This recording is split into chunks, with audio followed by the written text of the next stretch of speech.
Hi friends, welcome to my channel. శృతిని కాపాడి ప్రాణాపాయ స్థితిలో ఉన్న మీనా నిజం తెలుసుకొని కుమిలిపోతున్న ప్రభావతి, అసలు ఇదంతా ఎలా జరగబోతుంది అనేది మీరు తెలుసుకోవాలనుకుంటే వీడియోని తప్పకుండా లైక్ చేసి ఛానల్ని సబ్స్క్రైబ్ చేసుకొని పక్కనే ఉన్న గంట సింబల్పై ఆల్ అని క్లిక్ చేయండి. బాలుని రవి శృతి ఇంటికి రావడానికి ఎలాగైనా సరే ఒప్పించాలని ప్రభావతి అయితే అనుకుంటూ ఉంటుంది. ఒకరోజు మీనాక్షి ఫోన్ చేసి రవి శృతి విషయం సత్యానికి నువ్వు చెప్పావా అని మీనాక్షి అడుగుతూ ఉంటుంది.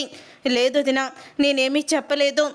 నేను చెప్తే మళ్ళీ ఆయన ఎలా రియాక్ట్ అవుతాడా అని నాకు భయమేస్తుంది అని అంటూ ఉంటే అప్పుడు ఇక మీనాక్షి అయితే, చూడు ప్రభావతి, నువ్వు ఇలా ఆలస్యం చేసే కొద్దీ వాళ్ళు నీకు దూరం అవుతారు. శృతి అనేది లంకి బిందు లాంటిది. తను మీ ఇంట్లోకి అడుగు పెడితే రోహిణిలాగే రవి జీవితం కూడా మారిపోతుంది. కోట్లు వచ్చి పడతాయి, ఒక్కగాని ఒక్క కూతురు అని అంటూ ఉంటుంది మీనాక్షి. నాకు అలాగే ఉంది, నేను కూడా ప్రయత్నిస్తున్నాను అని ప్రభావతి చెప్తూ ఉంటుంది. అప్పుడు ఇక బాలు అయితే, ఏంటి ఫోన్లో ఏంటో రవి శృతి అని పేర్లు వినపడుతున్నాయేంటి అని అంటూ ఉంటాడు బాలు. వామ్మో, ఈ వదిన పైకి పెట్టి స్పీకర్ పెట్టి మాట్లాడుతున్నట్టుంది. ఇప్పుడు ఆ బాలుగాడు నేను రవి శృతిని ఇంటికి తీసుకురమ్మంటానికి ప్రభావతికి సలహా ఇస్తున్నానని తెలిస్తే మామూలుగా ఉండదు. ఇటు మా రంగాకు వచ్చి చెప్తాడు, మా రంగా తన బెల్ట్ తీస్తాడు, నాకెందుకు వచ్చిందిలే అని కట్ చేసేస్తుంది. అప్పుడే ఇక కట్ చేసిన తర్వాత ప్రభావతి అయితే బాలుతో అంటూ ఉంటుంది, రవి శృతి ఏంటి, రవి శృతి ఏం చేస్తున్నారు అని మీనాక్షి వదిన అడుగుతుంది. అంతే అని అంటూ ఉంటుంది ప్రభావతి.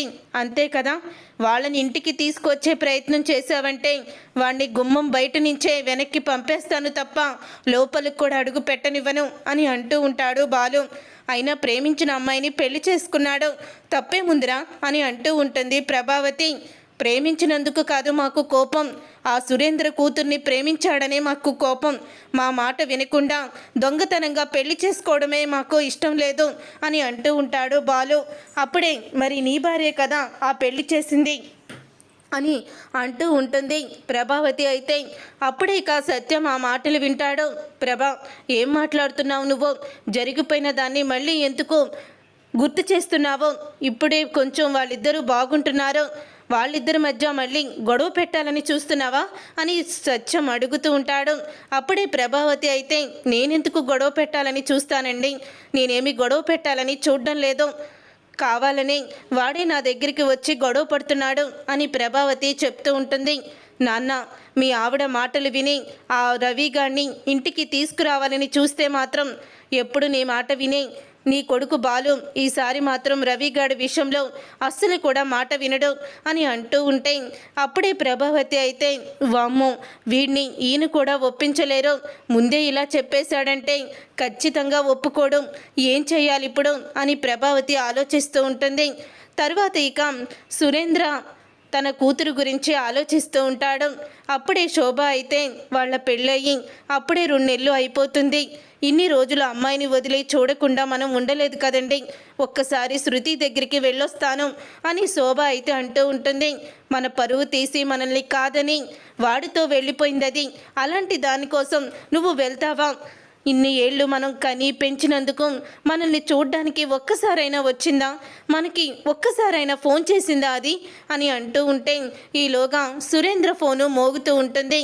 అప్పుడు ఇక సురేంద్ర అయితే, నీలకంఠం ఇప్పుడెందుకు ఫోన్ చేస్తున్నాడు అని షాక్ అయిపోతూ ఉంటాడు సురేంద్ర. అప్పుడు ఇక నీలకంఠం ఫోన్ చేసి, నువ్వు చేసిన మోసానికి నీకు శిక్ష విధిస్తున్నాను సురేంద్ర, నీకు రావాల్సిన కాంట్రాక్ట్లన్నీ కూడా రద్దు చేయించాను, నీ ఉద్యోగం కూడా ఊడిపోయింది అని నీలకంఠం అయితే అంటాడు. ఇక ఆ మాట విని ఒక్కసారే సురేంద్ర షాక్ అయిపోతూ ఉంటాడు. చూసావా, అది చేసిన పనికి ఇన్ని రోజులు కూడా ఎంత కష్టపడి సంపాదించుకున్న ప్రాజెక్టులు, జాబు అంతా కూడా పోయింది అని సురేంద్ర బాధపడుతూ ఉంటాడు. ఇక సురేంద్ర అలా బాధపడుతున్న తర్వాత శోభ అయితే, ఎందుకే ఇలా చేశావు అని తను కూడా ఏడుస్తుంది.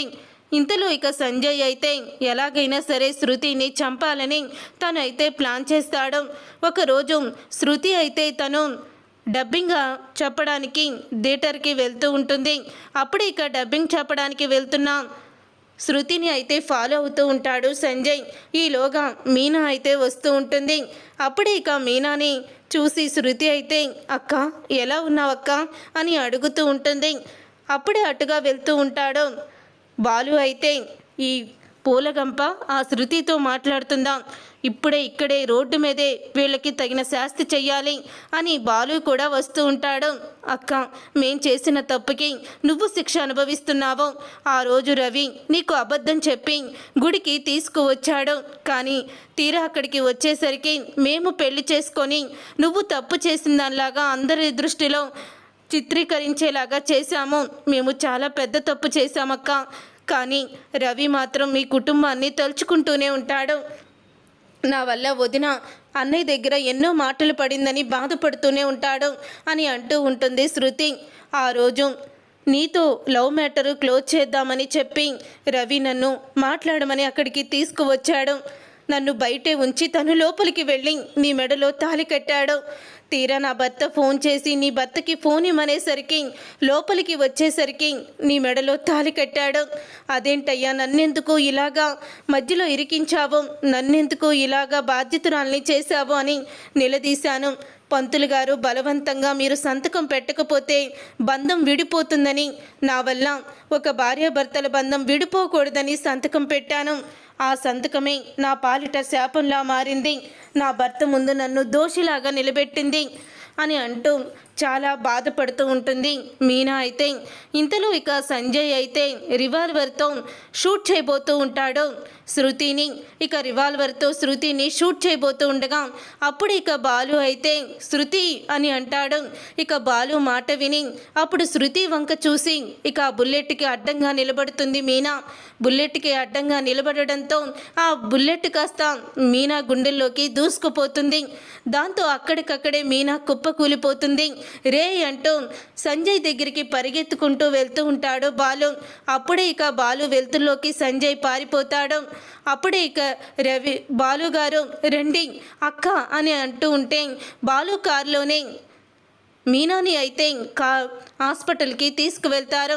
ఇక హాస్పిటల్కి తీసుకువెళ్ళిన తర్వాత తను ప్రాణాపాయ స్థితిలో ఉందని ఇక డాక్టర్లు అయితే చెప్తారు. ఇక డాక్టర్లు చెప్పడంతో ఇక ఏడుస్తూ ఉంటాడు బాలు. అయితే అప్పుడు ఇక అందరూ కూడా అక్కడికి వస్తారు. వచ్చిన తర్వాత ప్రభావతి అయితే జరిగిందంతా కూడా తెలుసుకుంటుంది. నా ప్రాణాలని కాపాడడం కోసం తన ప్రాణాలని పలంగా పెట్టింది అక్క అంటూ ఏడుస్తూ ఉంటుంది.